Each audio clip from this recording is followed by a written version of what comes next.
And our report will really focus on what governments can do to improve e-government services and also how to improve their strategy to implement these services. What we think is really crucial is to make these services more attractive for the citizen. E-government also means to make processes lean and quicker and simpler. And how that is done can really be seen in Estonia. The greatest value we can give to anyone is their time. It doesn't matter how much our GDP grows or how wealthy we become. Well, we all have 52 weeks in a year. And what we've calculated is that using digital signatures right now, the average Estonian saves about 2 weeks a year. Giving back people 2 weeks of their life every year is, I think, the biggest gift we can give. We really feel that the technology enables people to lead a much simpler life because they don't have to queue at an authority's office.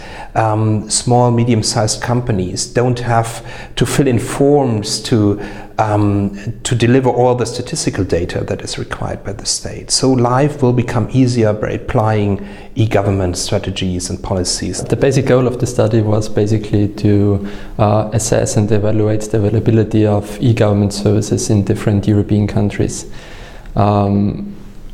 A special focus has, however, been put on the citizen perspective. This means that we wanted to find out from a citizen point of view how many services are available in each country and how is the quality of these services. Countries like Austria and Estonia seem quite evolved in terms of provision of e-government services, whereas other countries such as Germany, also the Netherlands to some extent, certainly still have some room for improvement. We feel that a country like Germany, which is leading in many ways in the technology area, should also be leading in the field of e-government and really support all the initiatives which will bring this about. What is very important when we talk about e-government is transparency.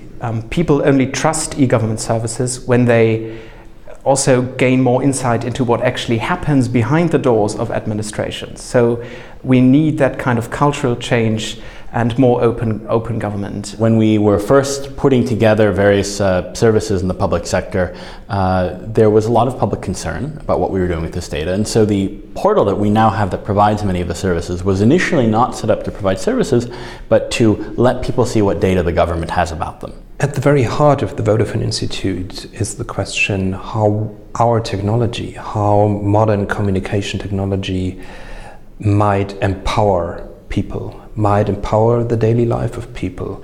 And we really strongly feel that e-government and e-government strategies have an essential role to play here. But of course we see that this is a very sensitive issue.